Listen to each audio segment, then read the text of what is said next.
નમસ્કાર, આપ જોઈ રહ્યા છો સ્પાર્ક ટુડે ન્યૂઝ। સમાચાર સુરતથી મળી રહ્યા છે। સુરતમાં ઉમરા વિસ્તારમાં લાખો રૂપિયાની ચોરીનો મામલો સામે આવ્યો હતો, જેમાં ઉમરા પોલીસને મોટી સફળતા મળી છે।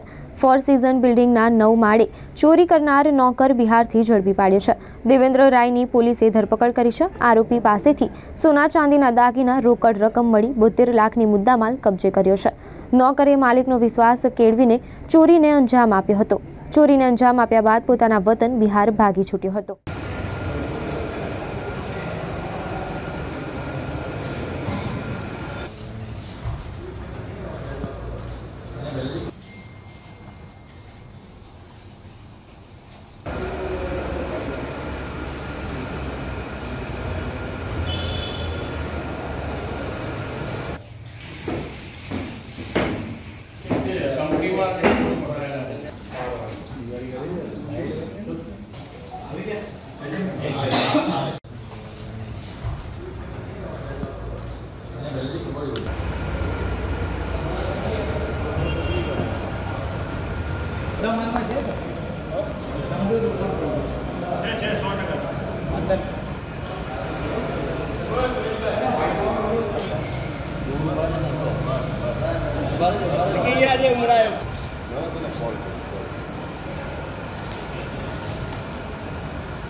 सूरत सिटी के उमरा पुलिस स्टेशन विस्तार में फोर सीजन अपार्टमेंट है। वहाँ से सुबह इंफॉर्मेशन मिली 11 बजे के आसपास कि उनके घर का जो नौकर है वो घर में चोरी करके चला गया है। घर वालों ने अंदर वेरिफिकेशन किया, उनको एकदम सटीक आइडिया नहीं था, पर उन्होंने अनुमान के साथ में जितनी घर में ज्वेलरी और केस पड़ा था उसके हिसाब से अनुमान लगाया कि 20 लाख रुपए के आसपास हमारे पास केस था और सोना चांदी के दागिना थे वो 20,57,400 रुपए के थे। वैसे कुल मिला के 40,57,400 रुपए का चोरी करके नौकर चला गया है। ये इन्फॉर्मेशन उन्होंने चोरी करने के 10 मिनट के बाद में ही पुलिस स्टेशन में दे दी। उसके बाद में नौकर का एड्रेस वेरीफाई किया गया तो ये देवेंद्र कुमार रॉय है। ये मधुबनी बिहार का रहने वाला है और अभी पिछले 3 महीने से इस परिवार के साथ में ये हाउस हेल्प तरीके काम कर रहा था, लेकिन ये परिवार के साथ 10 साल से जुड़ा हुआ था। बीच में काम किया, फिर दूसरी जगह चला गया, फिर वापस आ गया, फिर चला गया और अभी ये तीसरी बार इस परिवार के साथ में काम कर रहा था, जहाँ पे 2 बुजुर्ग इस अपार्टमेंट में रह रहे थे। उनकी सेवा के लिए 2 नौकर रखे हुए थे। दूसरे नौकर को भी पूछताछ किया हमने, तो उसने बताया कि जब वो वहीं से उसने बैग लिया, उसमें सारा सामान भरा और जब वो निकल रहा था तो दूसरे नौकर को भी बोला कि तुम भी मेरे साथ चलो, पर दूसरे नौकर ने जाने से मना कर दिया और उसने तुरंत अपने मकान मालिक को फोन करके जान भी की इसकी कि इस तरह से चोरी करके भाग गया है। उसके बाद हमने तुरंत कई सारी टीमें बनाई। एक टीम हमने सीधी मधुबनी भेजी जो कि नेपाल के बॉर्डर पे है, क्योंकि नेपाल बॉर्डर पे जितने भी बिहार के गांव हैं उनका नेपाल के अंदर रिश्ते भी हैं और उनकी आवाजाही रहती है, तो नेपाल भाग जाने का डर था। इसलिए एक टीम को वहाँ हमने मधुबनी में रखा, दूसरी टीम को पटना में रखा, क्योंकि यहाँ से अगर ट्रेन से, फ्लाइट से, बस से कैसे भी जाएगा तो पटना बीच में एक बड़ा स्टेशन आएगा, तो पटना में एक टीम को होल्ड करवाया। तीसरी टीम हमने वाराणसी में फ्लाइट से भेजी, तो वो वाराणसी में बीच में थी। और चौथी टीम हमने बाई रोड भेजी थी जो इंदौर तक उसको ट्रैक करते करते इंदौर में पहुंच गई थी और वो उसको इंदौर में हमने होल्ड करवाया था। 5वीं टीम है वो हमारे सूरत शहर में ही अलग अलग CCTV देखना, अलग अलग लोगों से पूछताछ करना, इस तरह से 5 टीमें कंटिन्यूस पे काम कर रही थी। और हमारी क्राइम ब्रांच की टीम और लोकल LCB और D स्टाफ की टीम, ये सारे टेक्निकल सर्विलेंस इस सब काम में लगे हुए थे और कंटिन्यू ये 5 टीम को अपना इनपुट दे रहे थे। तो बाद में ये सब काम चल रहा था कंटिन्यू 2 दिन तक। तो हमारे उमरा पुलिस स्टेशन के हेड कांस्टेबल अमित भाई, भूपत भाई, हेड कांस्टेबल नितेश भाई, जगसी भाई और पुलिस कांस्टेबल शुभम भाई, रमेश भाई, ये तीनों पलसाना और उसके आसपास के जितने भी ट्रैवल्स वाले चलते हैं उनके वेरिफिकेशन के लिए उधर घूम रहे थे, CCTV फुटेज देख रहे थे।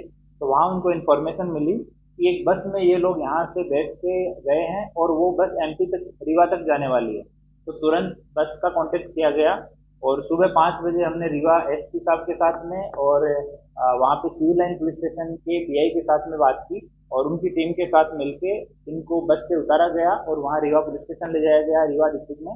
वहाँ पे सामान वेरीफाई किया गया तो कैश जो है वो कम मिला, बाकी जो ज्वेलरी है वो वीडियो उन्होंने बना के भेजा, तो हमने परिवार के साथ वेरीफाई किया तो ज्वेलरी पूरा था, लेकिन केस 2 लाख से कुछ ज़्यादा उतना ही केस उस टाइम पे वहाँ पे था।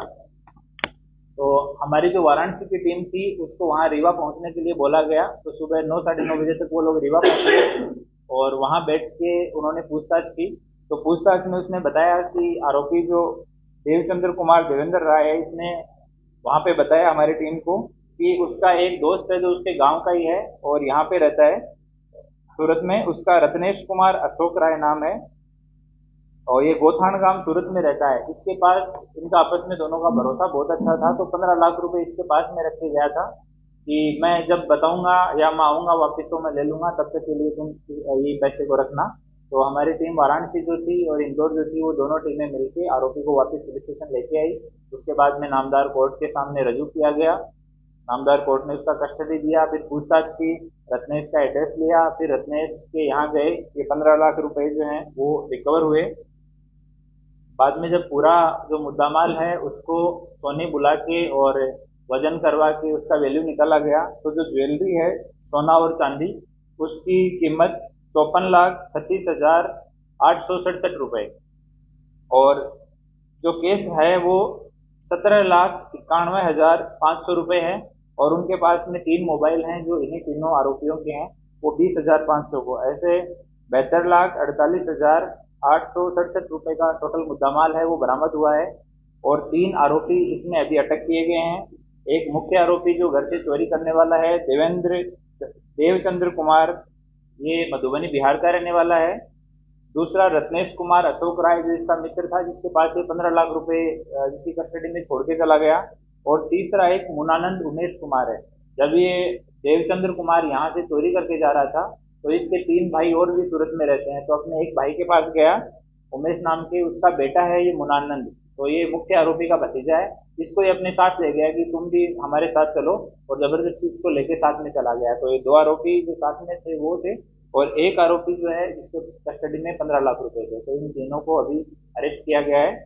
सारा मुद्दा माल है वो रिकवर कर लिया गया है और अभी नामदार कोर्ट के समक्ष ये मुद्दा माल प्रोड्यूस करके और मुद्दा माल परत उसको फरियादी को दिलवाने की कार्यवाही की जाएगी और इन तीनों से भी पूछताछ चलेगी। सर, इतने सालों से नौकरी कर रहा था, इनको पहली बार करने की वजह क्या है? ये कुछ छोटी छोटी चीज़ों को लेके और अपने जो मालिक हैं उनके साथ में नाराज था।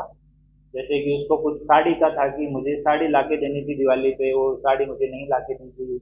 मेरे कुछ भाई का दांत खराब हो गया था, वो दांत मालिक को मैंने बोला था, तो कभी जाने अनजाने में उन्होंने हाँ बोल दिया होगा कि दांत लगवा देंगे। बाद में वो दांत वो टाइम पे नहीं लगवा पाए, तो मन ही मन उन चीज़ों को लेके गुस्सा था। तो उसको कभी इसने मालिक के सामने वापस कम्युनिकेट नहीं किया कि मैं इस बात से आपसे नाराज हूँ, और उस चीज़ को मन में लेके बैठा रहा और उस गुस्से की वजह से ये इसने ये चोरी का अटेम्प्ट किया। सर, इतनी बड़ी जगह में इतने बड़े दादी है तो लॉकर में रखने के लिए छोड़ दिए, लापरवाही लगती है। ये लॉकर में नहीं रखे हुए थे, ये रूम में